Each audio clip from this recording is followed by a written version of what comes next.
Aster Delp drove her wagon up the last rise of the trail to Pierce Marsden's ranch at 4 o'clock on a Friday afternoon in September, with her late husband's blind 80-year-old mother wrapped in a wool shawl on the wagon bed behind her, and she stopped at the top of the rise and said aloud to herself, "God, I have not, in the letter of my letters, been dishonest. In the spirit I have." She had answered Pierce Marsden's posting for a ranch cook 8 weeks back. She had told him in her first letter that she was 33, widowed 20 months, honest of character, capable of cooking for a crew of 6. She had not, in that letter, or the 4 that followed, mentioned Mother Delp. She had meant to. Every time she had begun to, she had thought about Mother Delp riding a stage back east alone at 80 and blind, and had left it out. She had, this morning, at the Silver Fork Depot, made up her mind that if Pierce Marsden turned her away for bringing her mother-in-law, she would drive east 26 miles and put Mother Delp up at her sister-in-law Prue's boarding house in Springerville, and would herself take honest work as a laundress in Silver Fork. She had $32. She had 1 lame mule. She had 1 wagon. She had, also, 1 plain, honest apology in her pocket she had written the night before, and did not now know if she had the courage to hand to Pierce Marsden. She clucked to the mule. The wagon rolled the last quarter mile. Pierce Marsden was on the porch step of a plain, solid ranch house with a coffee cup in his hand. He was 37, sun-brown, in a plain wool shirt with the sleeves rolled up. He watched the wagon come. She stopped in the yard. She got down. She did not, at first, unwrap her mother-in-law. She walked to the porch step. She took her hat off. She said, "Mr. Marsden." He said, "Mrs. Delp." She said, "Sir, I have been dishonest with you. I have been dishonest by omission. I would like to say a plain thing before you extend your hand to my wagon. The plain thing is on that folded paper in my pocket. I would rather say it aloud so you may see my face when I say it. In my letters I did not tell you that my late husband Corin's mother, whose name is Ora Delp, and who is 80 and blind, lives with me. She has lived with me since Corin's death. She has no other kin who will take her. Prue in Springerville is a possibility, if you turn me away. She is a distant possibility. I did not tell you about Ora, because I was afraid you would not offer me the position. I have been ashamed of that fear for 8 weeks. I am not ashamed of Ora. I have been ashamed of my fear. I am telling you now, in the yard, before I unwrap her, so that if the answer is no, you can say it before an 80-year-old blind woman has been asked to sit on a strange porch step. That is my plain apology, Mr. Marsden. What is your answer?" Pierce Marsden set his coffee cup down on the porch rail. He came down the porch step. He walked to the wagon. He looked at Ora Delp, wrapped in the wool shawl in the wagon bed, small and gray and asleep. He said, quietly, "Ma'am, Mrs. Delp, let us wake your mother-in-law gently. Let us walk her into the house. Let us set her at the plank table with a cup of tea. Then let us discuss the position at the plank table where she can hear it. She is not going to be discussed on a porch step. That is my answer. It is a longer answer than I meant. I will apologize for the length. Please help me get her down." Aster Delp said, "Mr. Marsden." He said, "Please, Mrs. Delp." She helped him get Ora down.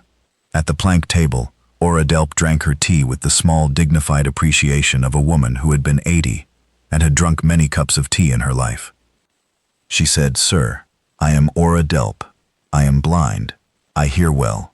Please speak in the voice you use for a person who is not blind, because a person who is not blind is my equal, and I would like to feel it." Pierce Marsden said, "Ma'am." Ora said, "Please continue." Pierce said, "Ma'am, your daughter-in-law has come out with you today because you have nowhere else. She has been afraid to tell me that in her letters. She has apologized to me. I have accepted the apology. I have not yet said the plain thing I would like to say back to her at your plank table for you to hear. The plain thing is this. I have needed a cook and a housekeeper because I am a widower of 6 years with a small ranch and a crew of 6, and my own aunt has died last winter. I did not know, when I wrote the posting, that I had also been quietly hoping for a household. Your daughter-in-law has brought a household to my door. I accept it. The position is Mrs. Delp's. My house is her house. Your house is my house. My kitchen is her kitchen. My parlor is yours. The east bedroom is Mrs. Delp's. The small back bedroom off the parlor is yours. Please stay. Please do not carry any burden about the arrangement. Please make yourself at home. Ora Delp said, in her thin, dignified voice, Sir, that is a very well-shaped speech. Are you always this well-spoken? Pierce said, Ma'am, I am usually not. I have been sitting at this plank table alone for 6 years. I have practiced a speech like this in my head for 4 of them. I have never had the person to say it to. I am saying it now because I have the persons. Ora Delp said, Very good. Then my daughter-in-law and I will stay. Aster Delp said, Ora. Ora said, Aster, the man has said the speech. Sit down. Drink your tea. Aster sat. She drank her tea. The crew of 6 ate at the plank table each evening. Ora sat at the head with Pierce beside her. Aster served. She served small, careful portions of plain, honest food. The crew loved her by the end of the first week. Old Wick, the foreman, began to call her our Aster by the second Sunday. Young Rufe began to walk Ora out to the porch after supper and read her the paper. Ora corrected his pronunciation without heat. Rufe accepted the correction gratefully. He had never in his life read a newspaper aloud to anyone. By November, Rufe could read a page of the county paper without a mistake. By December, Pierce could not remember what the house had been like without Ora at the head of the plank table. Aster, in the same December, could not remember what her life had been like without Pierce, 3 feet away at the plank table each evening, asking her about the day. On the last Sunday of January at supper, Ora Delp, who had been listening to the 2 of them stumble around each other for 3 months, and who had, at 80 and blind, run out of patience, set her teacup down carefully and said, Pierce. Pierce said, Ma'am. She said, Aster. Aster said, Mother. Ora said, You 2 have been in love with each other since the 18th of November. I have been hearing it in your voices at supper. I have said nothing because it was not my business. It has become my business because I am 80, and I will not, at 80, be waiting until spring for a plainer development. I am telling both of you now that you will settle it tonight, and you will say so at breakfast. If you do not, I will not eat supper with either of you until you do. That is my ultimatum. I am not sorry about it. I am going to bed. Aster, please walk me to my room. Pierce, please put on another pot of coffee. You will both be up a while. Aster Delp walked Ora to her room. Aster came back. Pierce had put on the coffee. He said, Aster. She said, Pierce. He said, Your mother-in-law has an excellent read of a plank table. She said, She has an excellent read of everything. He said, Aster, may I say a plain thing? She said, Yes.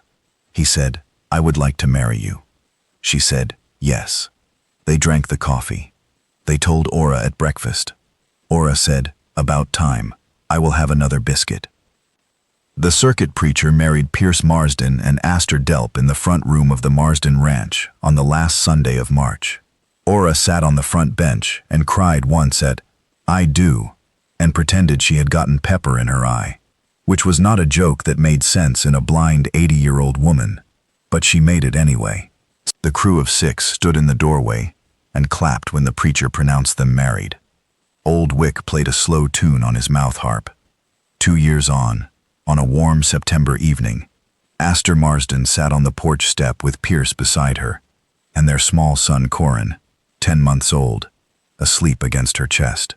Corin had been named for Aster's late husband because Aster had asked Pierce, and Pierce had said yes without hesitating, because Pierce Marsden was a man who understood that a name kept a name did not divide a house but held it. Ora Delp, still 82, still blind, still fully in command of the plank table, sat in the rocker on the porch with a shawl over her knees and listened to the pasture. Ora said, without opening her eyes that she did not need to open, Aster. Aster said, Mother. Ora said, Corin is asleep. Aster said, He is. Ora said, The good Lord did well by all of us. Aster said, He did. Pierce Marsden put his arm around his wife and his mother-in-law in spirit and did not say anything for a moment. Then he said, "Ma'am." Ora said, "Yes." Pierce said, "Thank you." Ora said, "You are welcome, son." And Astor Delp Marsden, who had driven up a rise on a Friday afternoon in September, with a wagon and a lame mule and a blind 80-year-old mother-in-law, and an apology in her pocket, she had not yet had the courage to say aloud, put her cheek against her husband's shoulder, and understood that the good, slow country had, in its good, slow way, given her a rancher who set a coffee cup down on a porch rail and came down a porch step to look at an 80-year-old woman wrapped in a wool shawl, and had, from that one small gesture, given her back a whole household, including the mother her first marriage had left her to hold alone. And so it had.